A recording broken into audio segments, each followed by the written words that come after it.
Sikilizeni neno la Mungu kama alivyoandikwa katika kitabu cha Mithali sura ya 4 kuanzia na aya ya 10. Sikilizeni neno la Mungu kama alivyoandikwa katika kitabu cha Mithali sura ya 4 kuanzia na aya ya 10. Mwanangu, sikiliza na kuzipokea kauli zangu, na miaka ya maisha yako itakuwa mingi. Nimekufundisha katika njia ya hekima, nimekuongoza katika mapito ya unyofu. Uendapo hatua zako hazitadhiikika, wala ukipiga mbio hutajikwaa. Mkamate sana elimu, usimwache aende zake. Mshike, maana yeye ni uzima wako. Usiingie katika njia ya waovu, wala usitembee katika njia ya wabaya. Jiepushe nayo, usipite karibu nayo. Igeukie mbali, ukaende zako. Maana hawalali isipokuwa wametenda madhara. Huondolewa usingizi ikiwa hawakumwangusha mtu. Maana wao hula mkate wa uovu, nao hunywa divai ya jeuri. Bali njia ya wenye haki ni kama nuru ing'aayo, ikizidi kung'aa hata mchana mkamilifu. Njia ya waovu ni kama giza, hawajui ni kitu gani kiwakwazacho.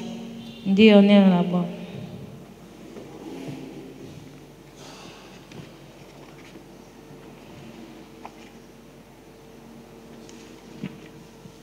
Sikilizeni neno la Mungu kama ilivyoandikwa katika waraka wa pili wa Paulo mtume kwa Korintho sura ya 4 kuanzia na aya ya 13.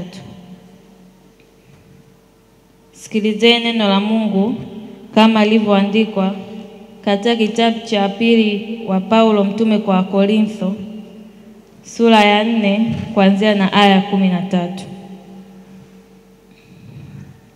Lakini kwa kuwa tuna roho ile ile ya imani kama ilivyoandikwa, naliamini na kwa sababu hiyo nalinena.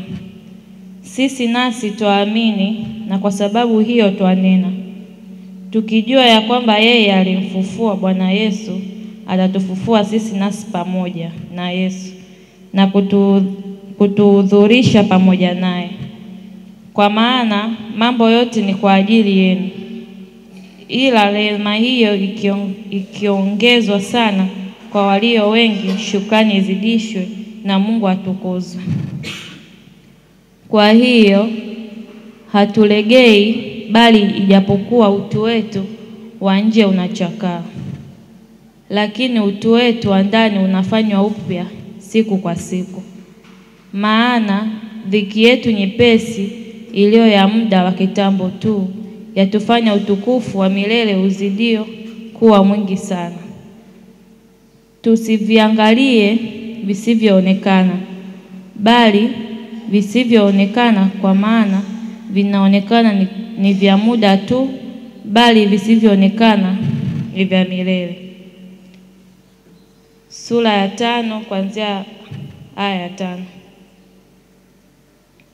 Basi yeye aliyetufanya kwa ajili ya neno hilo ni Mungu aliyetupa arabuni ya Roho.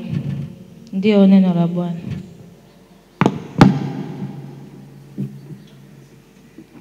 Tusimame tuimbe wimbo namba 469 kabla ya Injili. Tusimame tuimbe wimbo namba 469 kabla ya Injili.